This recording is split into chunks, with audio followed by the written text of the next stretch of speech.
All right, welcome back. We've got a break in the rain for just a little bit, so let's try to get in some outdoor movement if we can, or inside if you're not able to.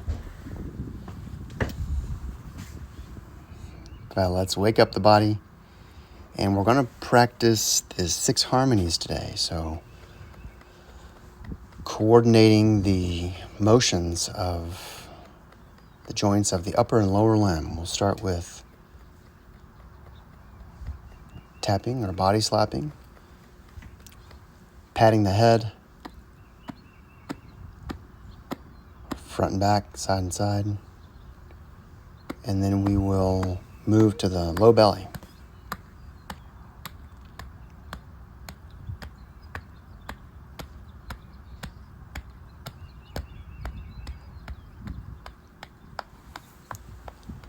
We'll start on an arm, moving out the inside of the arm. And like we talked about last time, we're coming from a state of being sedentary, maybe sleeping, maybe a day of stress or running errands or whatever. So our body's not really ready to move quite yet, or at least not too vigorously. Here, as we're patting, we're starting to move fluid through all the spaces and the tissues, enliven that circulation down the inner arm, back of the hand, up the outer arm. Even as you're doing this, let's go ahead and start our slow, steady breathing. At first, it'll be a little more intentional.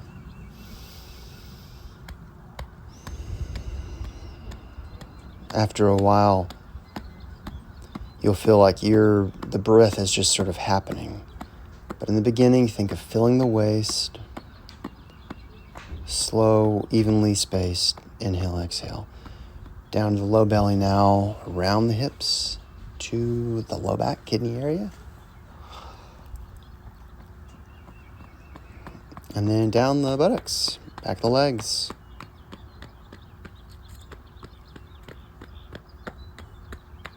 Back of the knees, Achilles and calves.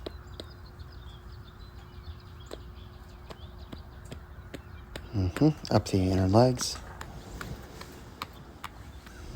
So it's like half of our mind is attending to the motion that we're doing, and half is attending to the breathing and the posture in general. Are we relaxed on our feet with our knees unstiffened? Are we reaching to the top of our head? Are we letting our shoulders drop?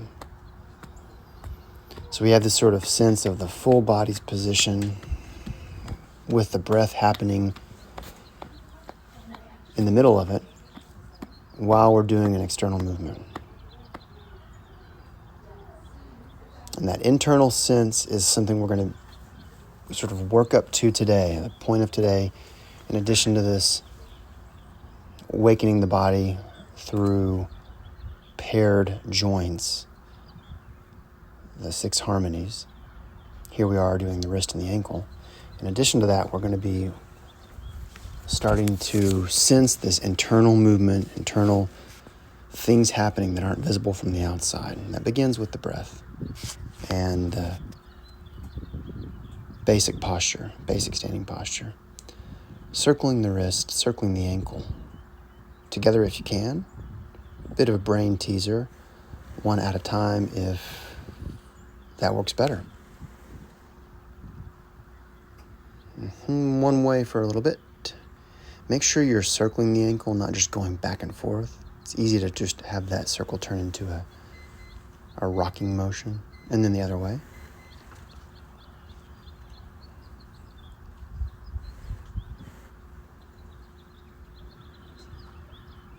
So there goes the wrist and ankles. Let's move on to the elbows and knees.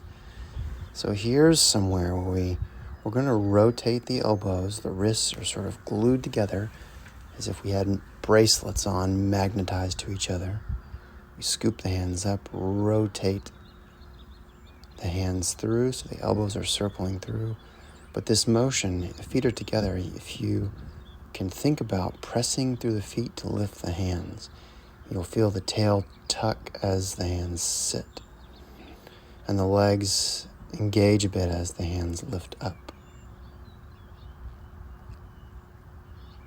So the tail sits as the hands lower, and the legs have a pushing, lifting feeling as the hands move up. So it starts to feel like the movement's initiated from the back, as strange as that may sound. Now let's warm up the knees. Just file that thought away. Maybe it clicks with you now, maybe it doesn't matter. But just file it away for now. And we're circling the knee. We're in a little lunge position, so we're stretching the back calf a bit, the back hip flexor, but we're mainly using the front foot to push that knee through a smooth circle a few times each way, and warm up for our full knee circles.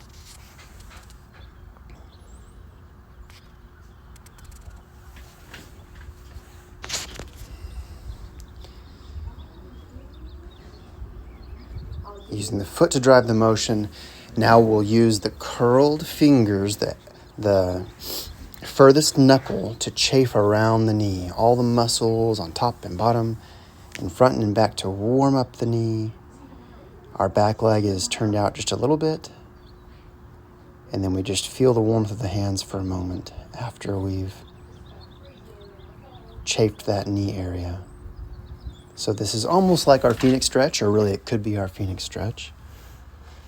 And we're warming around the knee, enlivening circulation to the knee, and then we're going to rest the warm hands on the knee and just let that soak into the knee for a second or for a couple seconds. Now both knees together, we do our full knee circles. Keeping the chest and head forward as we bend down, pushing the heels to come up, and we exhale down, inhale up.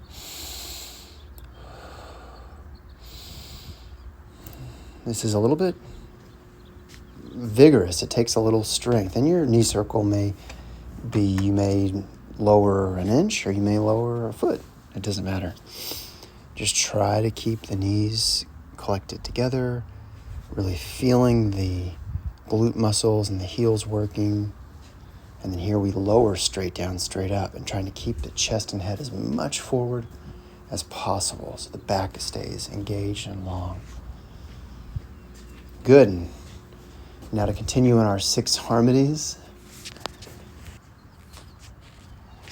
We've done the knees and elbows. Let's move up to the shoulders and hips. Just a few arm rotations here, in both directions.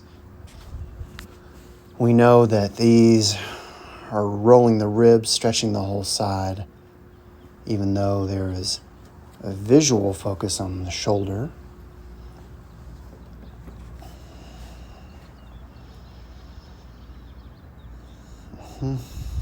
Reverse direction.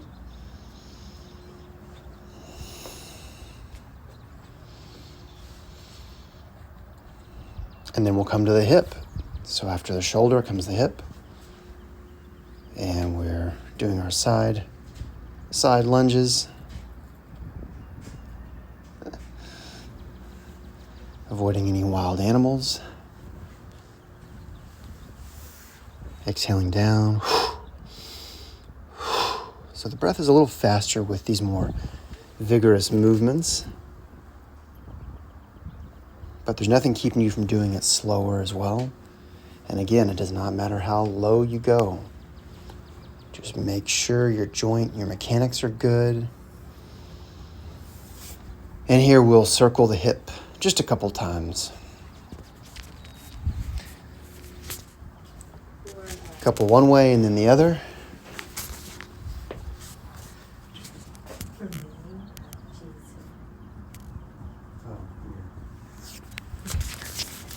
And then the other side, a couple times each way, like a line. Good. So we're going to do one complex motion for the shoulder and then for the hip. It's 2 major locomotive centers of the body. So we've done this before. We swap hands, we pierce through with the palms up, and then we turn the body, swap the hands, and rotate the palms. So we pierce through, rotate, and turn the palms. The back hand gathers as we rotate and then pierces through again.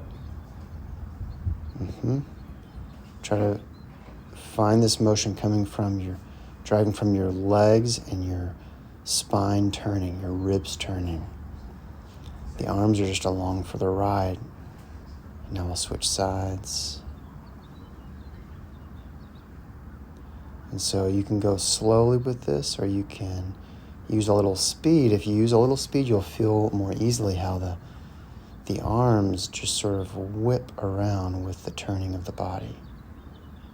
So we're bringing the control and the power back into the legs and spine, where our real power comes from. And now, just to keep on this theme, let's turn the waist, let the arms swing. This can be our normal gentle swing, or we're going to do a little more vigorous swing here. You have the option. So we're really feeling the looseness of the arms and the power of the body to spin the arms and move the arms. And we'll even try this one technique where we percuss on the midline, so the arms impact the low belly and the low back. And it takes a while to get this feeling, but there's a little motion in the body that'll whip the arms back towards the midline. And let's go right into our waist strengthening, back strengthening circle exercise. Exhaling forward, pushing down on the thighs, inhaling back to the top.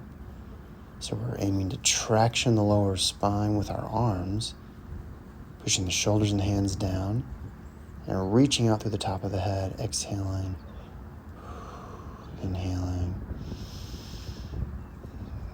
Squeeze, pushing into the feet, keeping the legs active towards each other so the groin muscles and buttocks are working.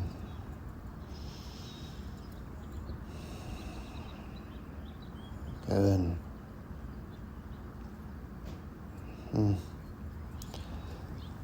Several times one way and the other. You can alternate or just finish one way and do the other. So